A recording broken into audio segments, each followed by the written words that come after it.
Assalamualaikum warahmatullahi wabarakatuh. Sebelumnya izinkan saya perkenalkan diri. Nama Kania Putra Gusti Widya, kelas MPI 1A dengan NPM 2110631120018. Sebelumnya, di video kali ini saya akan menjelaskan tentang ilmu hadis riwayah dan ilmu hadis diroyah serta sejarah dan perkembangannya. Sebelumnya kita harus tahu dulu, apa sih itu ilmu hadis? Ilmu hadis adalah ilmu yang mempelajari tentang sanad dan matan. Sanad. Kenapa harus sanad? Karena di dalam sanad itu ada para perawi yang menyampaikan hadis, serta matan adalah redaksi hadisnya. Apakah ada kata tersembunyi ataukah matannya itu periwayatan janggal dibandingkan dengan periwayatan dari jalur lainnya misalnya. Jadi itu semua sanad dan matan ini diteliti dalam ilmu hadis. Lalu perawi itu apa sih? Perawi adalah orang-orang yang membawa hadis atau membawa periwayatan dari Nabi, kemudian menerima riwayat tersebut dan menyampaikan lagi kepada orang lain riwayat dari Nabi tersebut. Jadi perawi itu bisa disebut yaitu mereka yang ada dalam suatu sanad atau hadis. Para perawi ini adanya pada sanad. Perawi ini adanya pada sanad, bukan pada matan. Kalau matan itu isi hadisnya yang ada pada marwi. Lalu apa sih itu marwi? Marwi adalah isi beritanya yang diriwayatkan oleh Nabi, redaksi hadisnya. Lalu kemudian ilmu hadis itu dibagi menjadi dua. Apa aja? Yang pertama, ilmu hadis riwayah. Apa sih itu ilmu hadis riwayah? Ilmu hadis riwayah itu bisa disebut hadisnya. Kedua, ilmu hadis diroyah. Ilmu hadis diroyah itu adalah ilmu hadisnya. Nah, ilmu hadis riwayah itu membahas apa aja sih?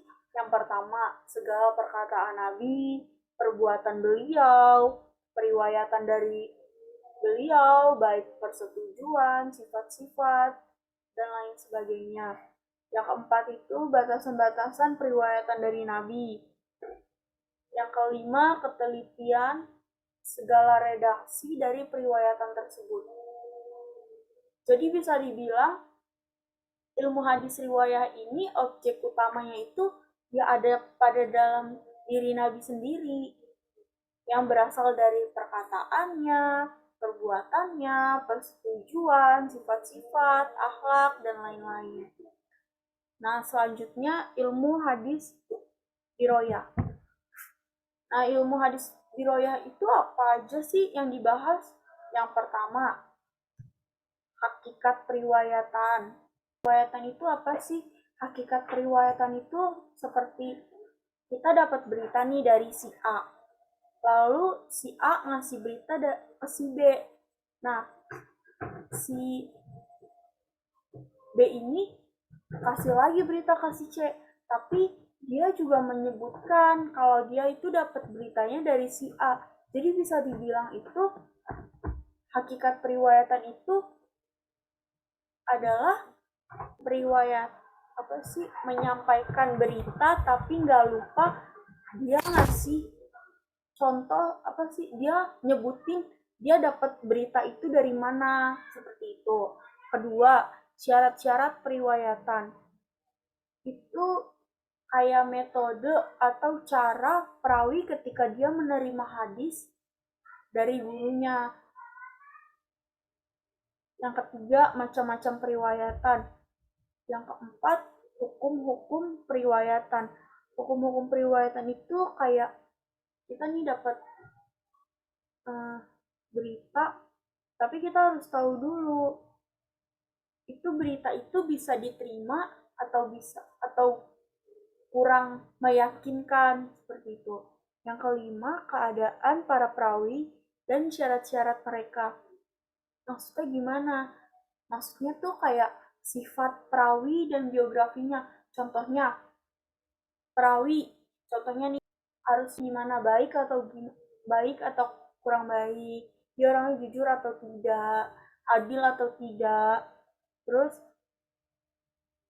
itu contoh perawi. Kalau contoh biografi itu dia kayak di mana dia lahir, siapa orang tuanya, siapa dia pernah berguru ke siapa, serta wafatnya kapan. Jadi biografi itu bisa menentukan perawi dengan gurunya satu zaman atau tidak. Kalau satu zaman berarti terputus periwayatannya, seperti itu. Yang keenam, macam-macam periwayatan para para perawi tersebut. Kayak macam-macam periwayatan kayak macam-macam periwayatan itu seperti uh, bentuk pembukuannya dari hadis-hadis atau model bukunya seperti itu. Yang ke selanjutnya, hal-hal yang berkaitan dengan periwayatan. Ini maksudnya itu tuh kayak istilah-istilah yang dipakai oleh ahli hadis dalam penelitiannya seperti ada istilah hadis sunnah, kobar, asar, kemudian ada hadis mutawatir, hadis ahad, hadis sahih, hadis sahih, dan lain-lain. Dengan kata lain, pembahasannya itu adalah ilmu yang apa sih? Ilmu yang perawi dapat itu.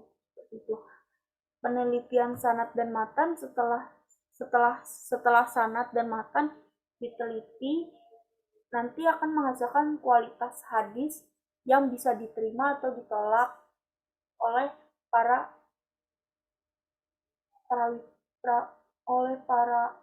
orang-orang terdahulu. Dengan kata lain, ilmu hadis diroyah adalah inputnya. Jadi sanad dan matan yang diteliti terus diamati nanti akan menghasilkan ilmu hadis riwayah sebagai outputnya, seperti itu. Selanjutnya, sejarah perkembangan ilmu hadis riwayah dan diroyah. Pada zaman Nabi, hadis itu dilarang untuk ditulis karena khawatir bercampur dalam Al-Quran. Namun larangan ini bersifat kondisional aja, karena Nabi membolehkan juga untuk hadis untuk ditulis. Buktinya ada sahabat-sahabat yang memiliki catatan koleksi hadis dan di dalamnya ada catatan pribadi. Menurut Diroya, telah ada dasar-dasar hadis, yaitu dalam Quran surat Al-Hujurat ayat 6 dan Al-Baqarah ayat 282. Selanjutnya, zaman sahabat. Pada zaman sahabat, perkembangan hadis riwayah disebut dengan masa pembatasan periwayatan atau taklil ar-riwayah, dengan mensyaratkan sumpah dan saksi bagi orang yang menyampaikan hadis. Akibat maraknya hadis palsu, akhirnya terjadi konflik politik. Lalu para sahabat tidak tinggal diam. Akhirnya mereka mengecek hadis itu. Setiap ada para perawi, dia selalu mengecek apakah hadis itu sah atau palsu, begitu, dengan cara mengadakan rila ilmiah. Lalu diroyah, timbul secara lisan, dan periwayatan harus disertai saksi, sumpah, bahkan sanad. Selanjutnya pada zaman tabi'in. Pada zaman tabi'in, hadis riwayah itu sudah ditulis dan dibukukan secara resmi atas perintah Khalifah Umar bin Abdul Aziz. Tokoh yang melakukan adalah Ibnu Syihab Az-Zuhri. Model-model kitab yang muncul ada muwatta, musannaf, dan musnad. Namun walaupun hadis sudah ditulis, tapi masih bercampur dengan perkataan dan fatwa sahabat. Lalu hadis riwayah pada zaman tabi'in masih bercampur dengan ilmu yang lain, seperti Imam Syafi'i menulis buku tentang usul fiqh. Arisalah ini usul fiqh al-um tentang fikih. Tapi di dalamnya ada pembahasan tentang ilmu hadis, tetapi masih bercampur dengan ilmu lainnya. Seperti itu. Lanjut ke zaman tabi'in. Pada zaman tabi'in, sejarah perkembangan hadis setelah mencapai puncak keemasan, hadis sudah dipisah dengan yang bukan hadis, kemudian muncul kutubus sittah. Sedangkan sejarah perkembangan ilmu hadis, penulisannya sudah terpisah dengan ilmu yang lain. Namun ya, pembahasannya masih satu pembahasan, belum seluruh pembahasan ilmu hadis tercakup. Dengan munculnya ilmu hadis, At-Tariq Al-Kabir karya Imam Al-Bukhari, di sini hanya tentang satu ilmu, jarwat takdil. Kemudian ada tabaqat at-tabi'in. Jadi di situ perawi-perawi dari golongan tabi'in saja. Jadi baru satu pembahasan saja dalam satu kitab, ya belum seluruh pembahasan ada. Lalu setelah zaman tabi'in, ilmu hadis ini berdiri sendiri. Satu buku ini sudah semua pembahasan ilmu hadis itu ada. Walaupun belum lengkap atau bisa dibilang belum sempurna, karena sempurnaan hanya milik Allah. Dengan munculnya kitab ilmu hadis yang pertama yang berjudul Al-Muhaddis Al-Fasid Baina Ar-Rawi wa karya Rama Hurmuzi. Nah, sekian pembahasan tentang ilmu hadis riwayah dan diroyah serta perkembangannya. Saya ucapkan terima kasih dan wassalamualaikum warahmatullahi wabarakatuh.